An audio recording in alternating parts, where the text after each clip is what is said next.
por mí en la cruz, viviré para alabar. En el caos, en tormenta, sé que sigue siendo Dios. Cuando siento que soy débil, me das la gracia para seguir. Al oír tu dulce voz, cantaré esta canción.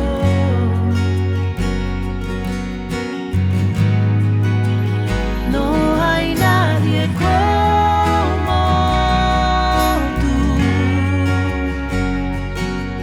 solo Cristo.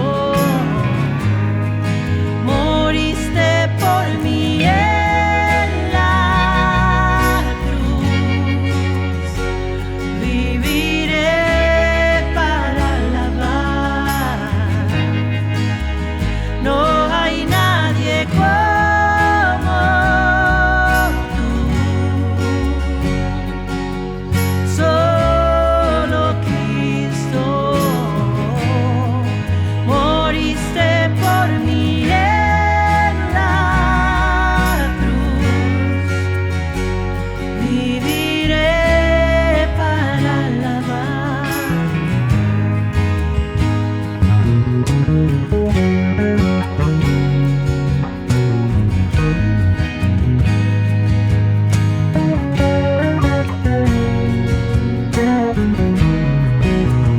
Mi deleite está en ti, mi corazón, toda mi fe. Mi deleite está en ti, por siempre.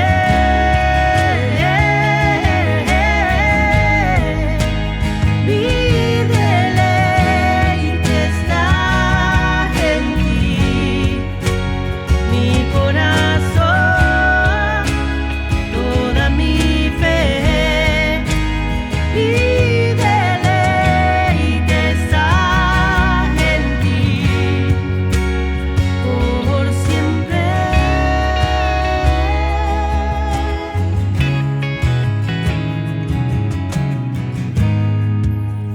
No hay nadie como tú,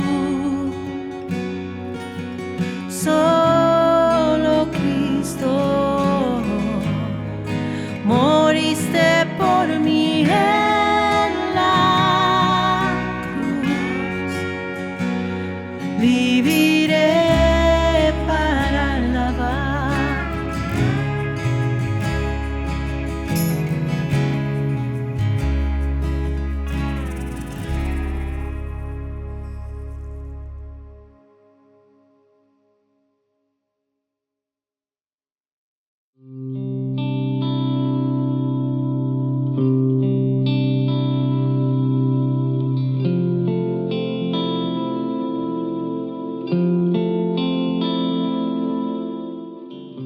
Qué lindo, hermano, vernos nuevamente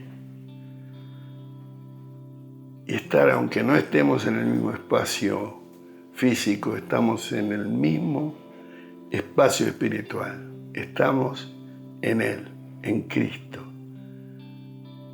Qué cosa tan tremenda y que tenemos que conocer en profundidad para ir habituándonos a la gloriosa vida de Dios a través nuestro, para que todo sitio sea lleno del conocimiento de la gloria del Señor, así como las aguas cubren el mar, porque si no tenemos el peligro de estar atrapados por las realidades.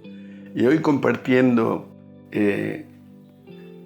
un mensaje acerca de la fe, unas reflexiones, me quiero referir a otra discusión interior que hay en nosotros cuando la inteligencia pareciera que atenta contra la completa confianza en el obrar de Dios.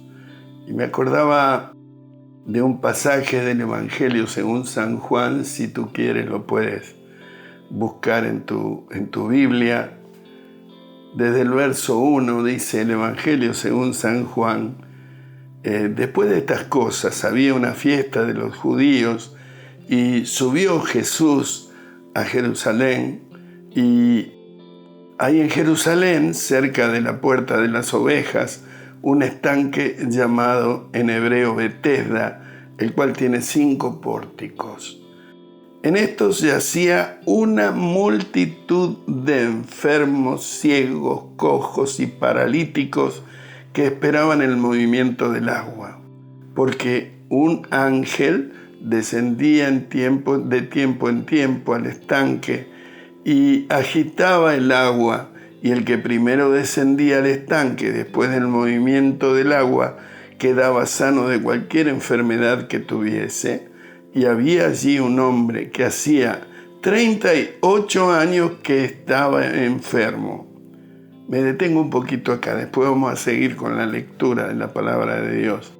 Pero lo primero que digo es que la primer señal equivocada es que esta gente estaba esperando el movimiento del agua. Y hay veces es tan fuerte nuestra expectativa en las cosas de Dios que perdemos de vista al Dios de las cosas. Y hoy vamos a corregir esta mirada, porque Dios es todopoderoso, pero las cosas de Dios no son todopoderosas en sí mismas, siempre dependen de Él.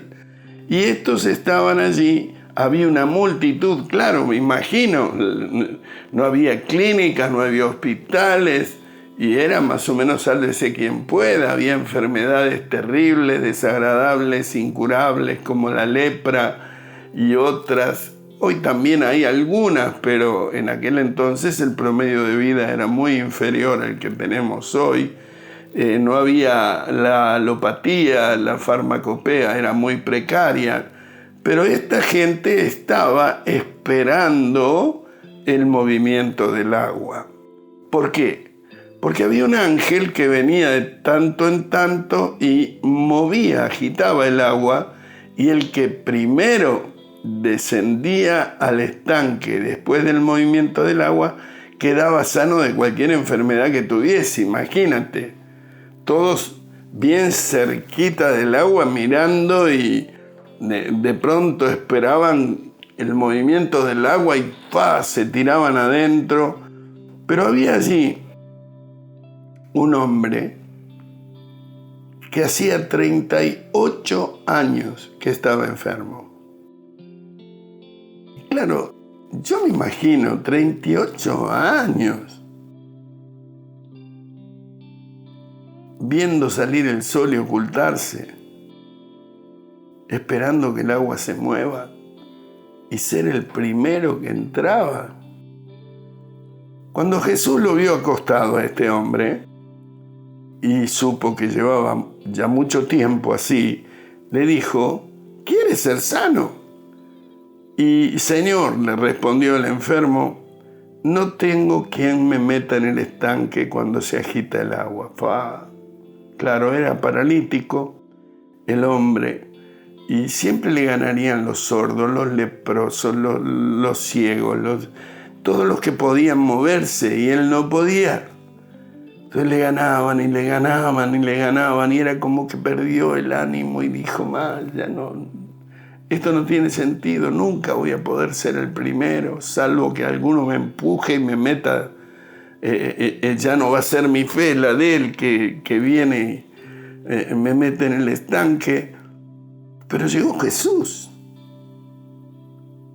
era Jesús que llegó a él y le dijo: ¿quieres ser sano? Tuvo compasión el Señor, su corazón se acercó a esta miseria del hombre Dijo, ¿vos querés que te sane? Y el paralítico le contestó, no tengo quien me meta en el estanque cuando se agita el agua, y entre tanto que yo voy, otro desciende antes que yo. Jesús le dijo, levántate, toma tu lecho y anda. Y al instante aquel hombre fue sanado y tomó su lecho y anduvo, y era día de reposo. Después se le armó un lío a Jesús, porque lo acusaron de que lo había hecho un día que no había que hacer nada. Y ves, qué crueldad la religión, hasta dónde te puede llevar. Ahora, no sé si era un religioso, pero estaba buscando una acción. No estaba buscando a Cristo. No estaba resolviendo el verdadero problema, ni tenía esperanza en lo eterno de Cristo. Él lo que estaba era mirando lo que para él se había convertido en la única esperanza. ¿Y eso qué era? Un hábito. Y funcionaba, parece, porque todos los que entraban al agua primero se sanaban. Los otros no, solamente se mojaban. Pero acá viene Jesús. Con Jesús siempre se mueve el agua. No le importa absolutamente ninguna regla natural, porque Él es el que creó la naturaleza. Entonces le preguntó con sencillez, ¿querés ser sano?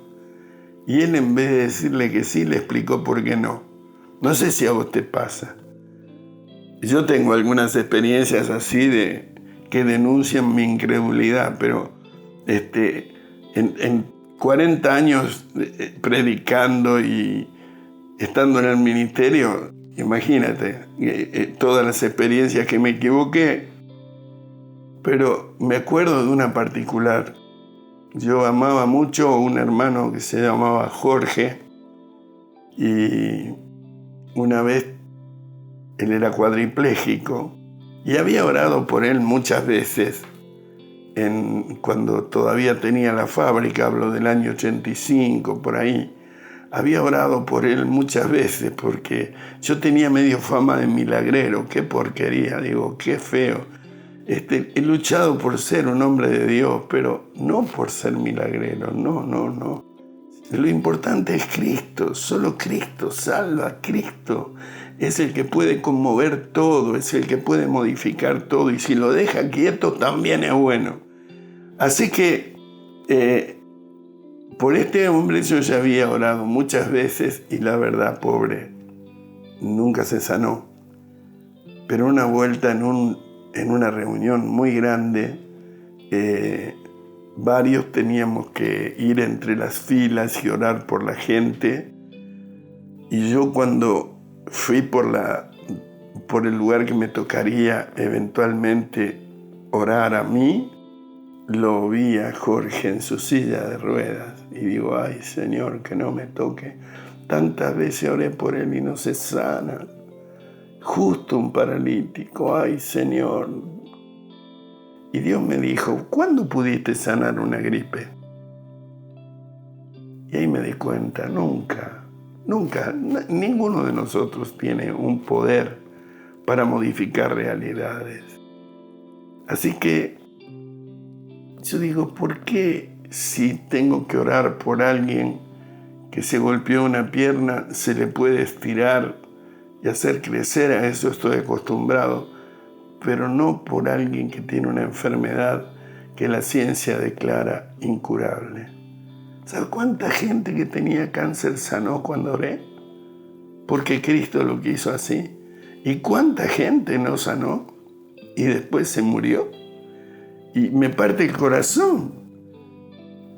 Pero no es mejor vivir que morir. Lo mejor es estar en Cristo, ser hallado en Él, no teniendo tu propia justicia, como decía Pablo, que es por la ley, sino la que es por la fe de Cristo nuestro Señor, por amor del cual lo tenemos que perder todo y tenerlo por basura.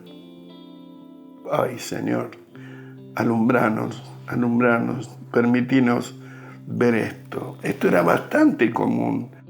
Y a mí me llama la atención que era bastante común entre los que conocían a Cristo.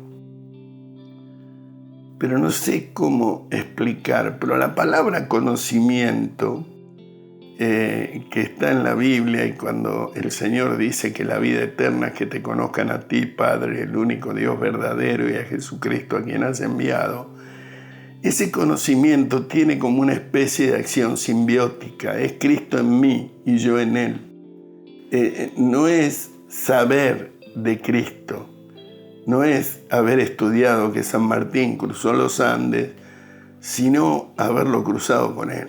Esta es la verdad. Es una acción que nos une, nos vincula a la eternidad de Cristo y nos permite comprender por revelación, por percepción del Espíritu, lo que el Señor está haciendo, para lo cual Él nos dio la mente de Cristo y derramó el amor de Dios en nuestros corazones por el Espíritu Santo, etcétera, etcétera. El Espíritu no viene para simplemente posibilitar que oremos en lenguas y hagamos milagros. El Espíritu Santo vino para guiarnos a la verdad, para recordarnos todo lo que Jesús dijo, para tomar de lo de Cristo y dárnoslo a conocer cada vez más.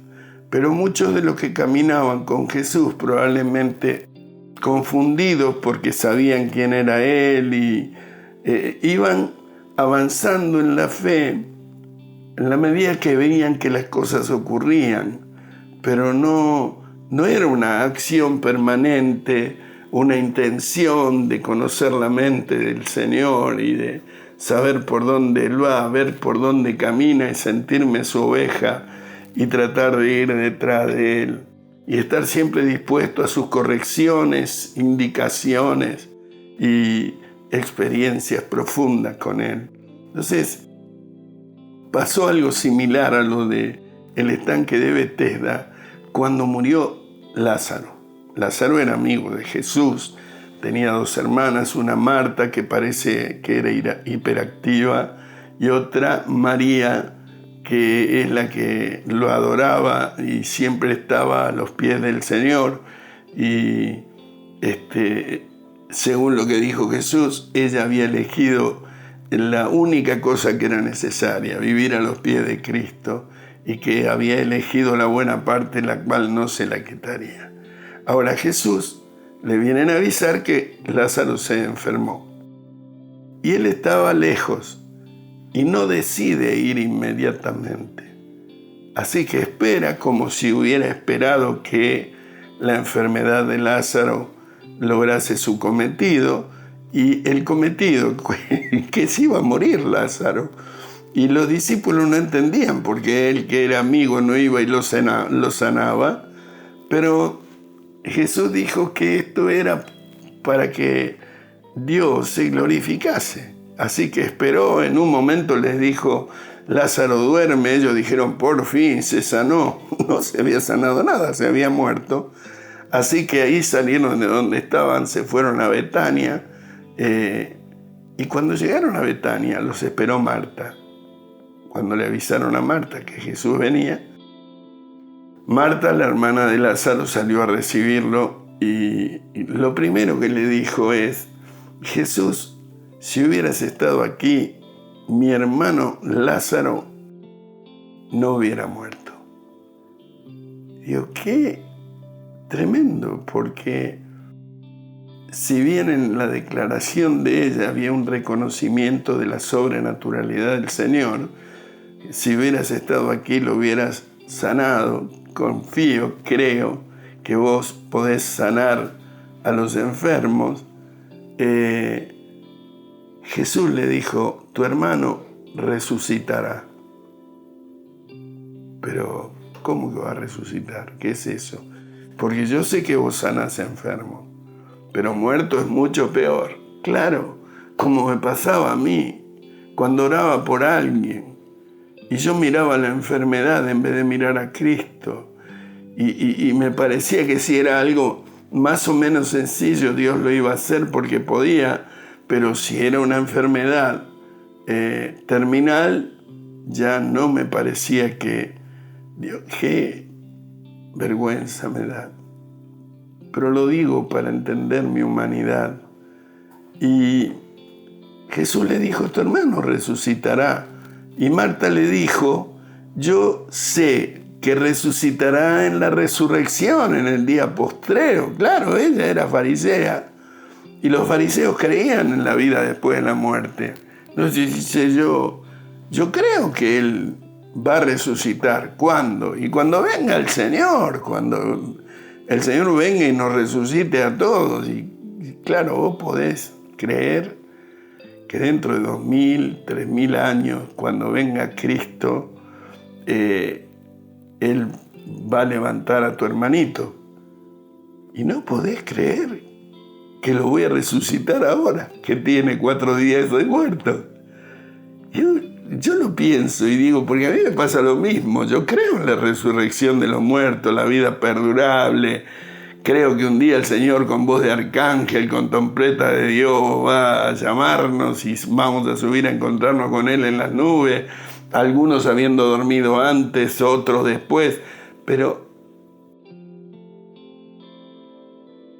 qué difícil resulta creer que Dios es todopoderoso y que puede resolverlo todo simplemente con su decisión.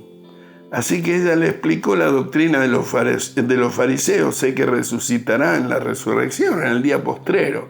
Le dijo Jesús, yo soy la resurrección y la vida. Yo soy la vida. Ustedes tienen la vida. Yo soy la vida. Yo soy la vida. Todo lo que expresa mi persona es la vida.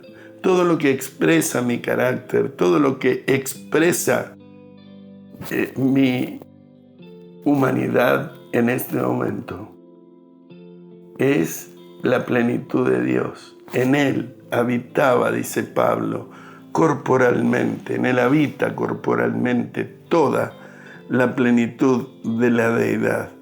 Entonces, yo soy la resurrección y la vida. El que cree en mí, aunque esté muerto, vivirá, y todo aquel que vive y cree en mí no morirá eternamente. ¿Crees esto? Le dijo, sí, Señor, yo he creído que tú eres el Cristo, el Hijo de Dios que ha venido al mundo. Y habiendo dicho esto, fue y llamó a María, su hermana, diciéndole en secreto, el Maestro está aquí y te llama. Ella cuando oyó, se levantó deprisa y vino a él. Jesús todavía no había entrado en la aldea, sino que estaba en el lugar donde Marta le había encontrado. Marta era la hiperactiva y la otra era más pasiva, era la que había elegido la buena parte, la que enseguida lo adoraba. Ahora dice, entonces los judíos que estaban en la casa con ella y la consolaban, cuando vieron que ella se había levantado y había salido, la siguieron diciendo, seguramente va al sepulcro a llorar. María, cuando llegó a donde estaba Jesús, al verle, hizo lo que era la buena parte. Se postró a sus pies, diciéndole, Señor, si hubieras estado aquí, no habría muerto mi hermano. Digo, otra vez. Otra vez. Ay Dios, ¿cómo nos cuesta? Dios es todo, absolutamente todo, poderoso. Jesús entonces, al verla llorando y a los judíos que la acompañaban también llorando, se estremeció en el espíritu y se conmovió y dijo, ¿dónde le pusisteis? Le dijeron, Señor, ven y ve. Jesús lloró. Yo creo, Lázaro era su amigo. Esto interpreto yo, no tiene por qué ser así, no es doctrina. Pero él en la vida y vio a su amigo muerto y vio la enorme conquista que había logrado el diablo sobre el hombre perfecto y eterno creado por Dios. Y lloró. Se afligió Jesús. El versículo más corto de las Escrituras. Dijeron entonces los judíos, mirad cómo le amaba. Sí que es así. El Señor no solamente amaba a Lázaro, amaba a Lázaro, amaba a Marta, amaba a María, me ama a mí y te ama a ti. Y tienes que saberlo. Tienes un Dios todopoderoso y que te ama entrañablemente. Así que dijeron entonces los judíos, mirad cómo le amaba. Y algunos de ellos dijeron, ¿no podía este que abrió los ojos al ciego haber hecho también que Lázaro no muriera? ¿Ve? Como sabían la fama de Jesús, que había devuelto la vista al ciego, dijeron, ¿no podría haber evitado que Lázaro muera así como le dio la vista al ciego? Es terrible, pero siempre son los límites que nos imponen la inteligencia. Entonces, pareciera que algunas cosas son más graves que otras para Dios, pero me acuerdo en la parábola del joven rico, cuando el joven rico decide no entregarse completamente a Jesús, Jesús se da vuelta y le dice a los discípulos, qué lío, qué difícil va a ser que un rico entre en el reino de los cielos. Sí, dicen los discípulos, va a ser muy difícil, nadie va a poder convertirse si esto es así. Y Jesús dijo algo que tienes que grabarte. Lo que es imposible para los hombres es posible para Dios. Lo que es imposible para los hombres es posible para Dios. Así que Jesús se fue hasta donde estaba la tumba de Lázaro, que no era una tumba horizontal, era una tumba vertical, un hoyo en la roca, con una piedra puesta encima. Y hay cosas que solo Dios puede hacer, pero otras que podemos hacer nosotros. Y ahí Jesús dijo, quitad la piedra. Hay que aprender a quitar lo que nos estorba para que Dios haga su voluntad. En este caso, el milagro de la resurrección de su amigo. Entonces, lo que podían hacer, lo hicieron. Quitaron la piedra. Me imagino la lucha. Vamos a quitar la piedra y todos se van a reír, porque hace 4 días que se murió y ya tira olor y todo eso que uno explica para que no ocurra nada. Jesús le dijo, no, toda esa parte la voy a hacer yo. Ustedes hagan algo, quiten la piedra de arriba de la tumba de Lázaro y yo lo voy a resucitar. Así que fueron, quitaron la piedra y Jesús gritó, Lázaro, ven fuera. Y Lázaro salió, estaba vendado como se hacía con los muertos en Israel, y lo que ellos hicieron fue maravilloso, porque él le dijo, desátenlo y déjenlo ir. Eso también, lo que se podía hacer, lo hicieron para que Jesús no tendría que hacer todo él. Ahora déjame una última reflexión. En un momento determinado, Jesús se propone cruzar un pasaje muy conocido de Marcos 4, se propone cruzar al otro lado del mar de Galilea, y cuando iban en el medio, estos hombres que lo acompañaban, sus discípulos, hombres experimentadísimos en el mar, como son los pescadores acá, los que viven de la pesca. A mí me gusta pescar y algunos dicen que soy pescador. No, eso no es ser pescador. Estos vivían de la pesca, como Pedro, Juan, Jacobo, Andrés y otros de sus discípulos. Y él iba en la barca con ellos, parece que conocían bien lo que estaba ocurriendo, pero dice Marcos 4:37, pero se levantó una gran tempestad de viento y echaba las olas en la barca de tal manera que ya se inundaba, que ya se anegaba. Y él estaba en la popa durmiendo sobre un cabezal, y le despertaron y le dijeron, Maestro, ¿no tienes cuidado de que perecemos? Y levantándose reprendió al viento y dijo al mar, calla, enmudece. Y cesó el viento y se hizo grande bonanza. Y les dijo, ¿por qué estáis así amedrentados? ¿Cómo no tenéis fe? Entonces temieron con gran temor y se decían el uno al otro, ¿quién es este que aún los vientos le obedecen? Yo no sé, la verdad que tendría que usar 2 chalecos salvavidas para no ahogarme. Pero lo que no me cabe duda es que ellos creían que el barco se podía hundir. Yo digo, pero eso es imposible. El Evangelio no puede terminar diciendo que, bueno, Dios envió al Hijo para salvar a la humanidad, para morir en la cruz y todo esto que está profetizado. Pero claro, lo agarró una tempestad y se nos murió ahogado en el mar de Galilea. Que vamos, imposible, hermano. La barca donde está Jesús jamás se hundiría. Porque está Jesús y Jesús tiene que ir como está escrito de Él.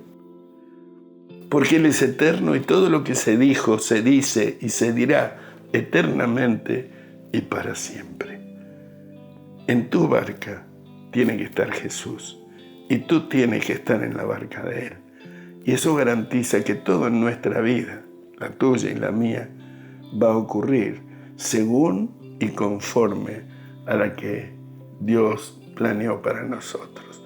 Y eso te da descanso. Pueden haber circunstancias de una u otra manera, pero ni la vida ni la muerte nos podrán separar del amor de Dios que es en Cristo Jesús, Señor nuestro. Oramos al Señor. Señor, gracias por tu palabra fiel, verdadera y eterna. Encárnala en nosotros, Señor, y glorifica tu nombre en nuestra vida. Gracias por tus hijos, por tu pueblo, por los hermanos que están prestando atención. Yo te ruego por tu Espíritu Santo, encarna tu palabra en nuestro corazón. Oramos por Jesucristo, Señor. Amén. El que tiene el Hijo tiene la vida.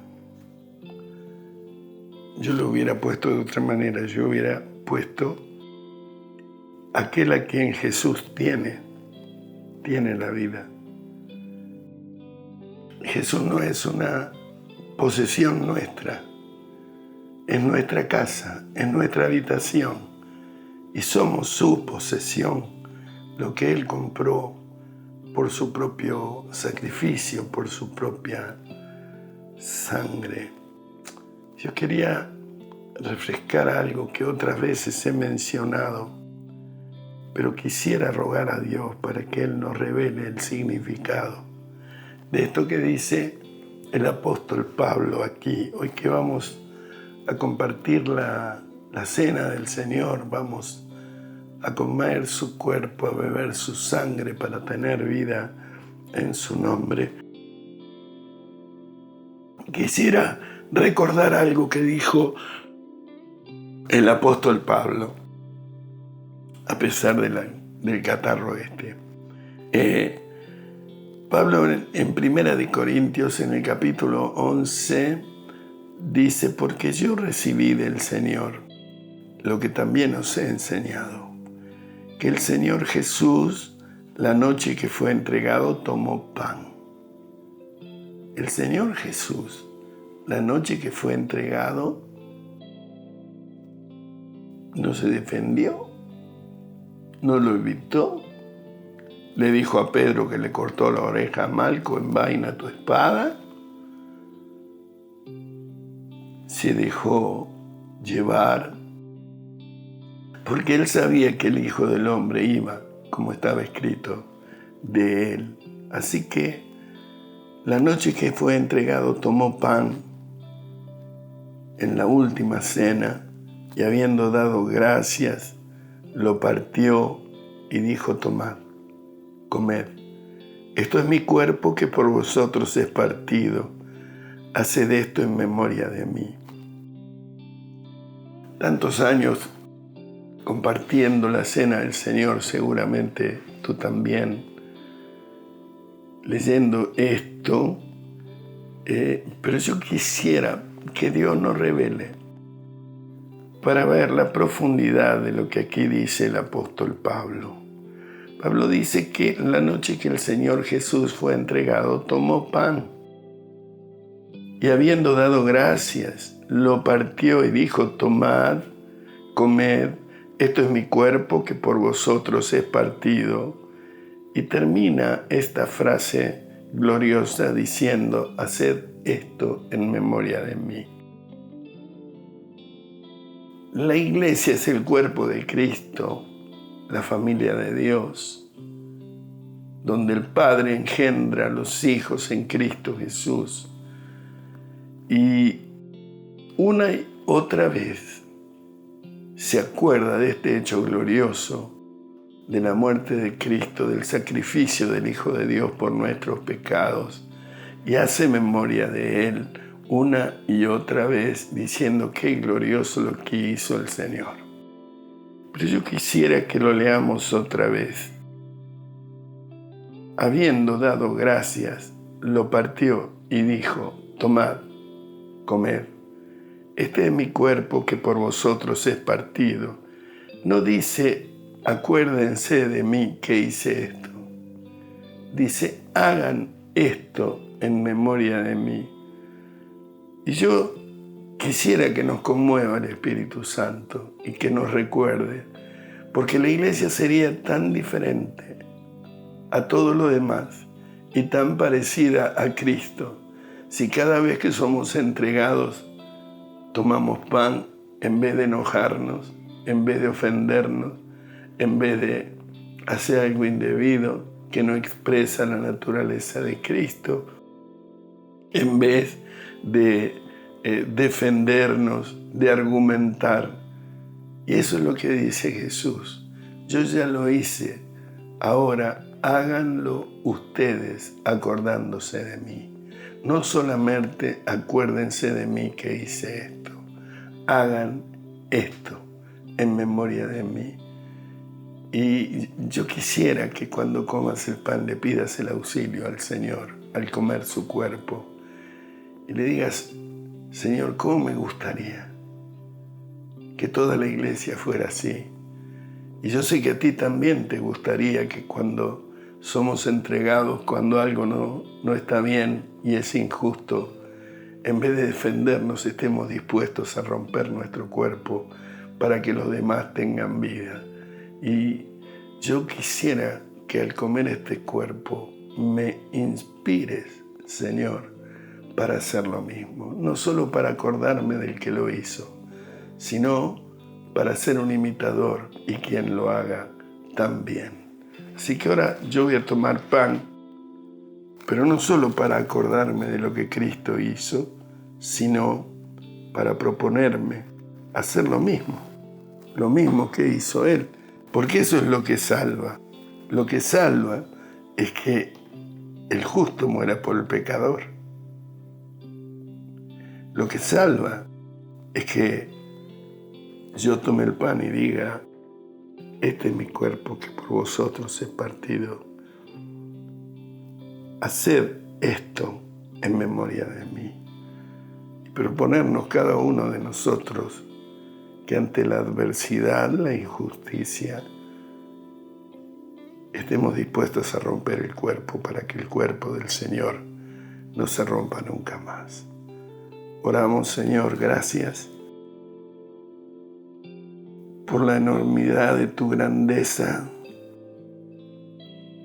por tu espíritu abnegado, por esta capacidad de darte a ti mismo para redimirnos de toda iniquidad y formar para ti un pueblo propio, celoso de buenas obras, y que esté dispuesto a hacer lo mismo acordándose de ti. Bendecimos este pan en el nombre de Jesucristo y para tu gloria. Amén.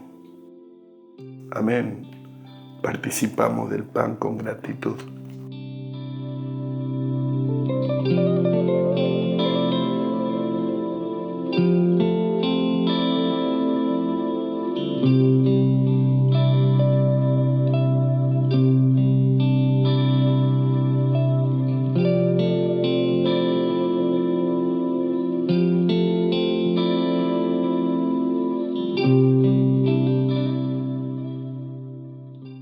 Asimismo, dice Pablo, tomó también la copa después de haber cenado, diciendo: esta copa es el nuevo pacto en mi sangre.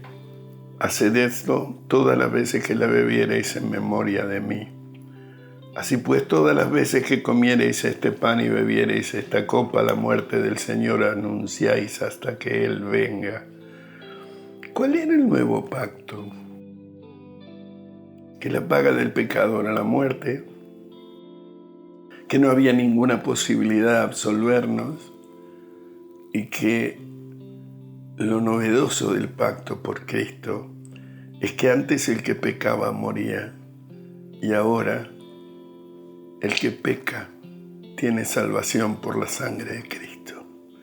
Por eso, Señor, presentamos ante ti esta copa, rogándote para que, por tu gracia, Señor, esta virtud del derramamiento de la sangre para remisión de pecados de tu pueblo sea aplicada a cada uno de los que ahora participamos de la cena del Señor. Bendecimos esta copa para que tú la bendigas y impartas en ella el poder, la gracia, la revelación que nos transporte a la vida de Cristo. En el nombre del Padre, y del Hijo, y del Espíritu Santo. Amén.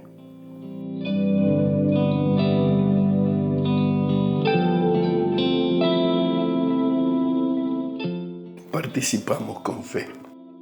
Bueno, hermanos, esta fue una cena un poco particular. No está Fabi con nosotros, pero seguramente está participando desde el sitio en el cual está, por gracia de Dios. Así que nos amamos, nos abrazamos en Cristo. Les envío un cariñoso, afectuoso y eterno abrazo en Jesucristo. Dios nos bendiga. Seguramente la semana que viene volvemos a encontrarnos. Por el nombre de Jesús. Amén.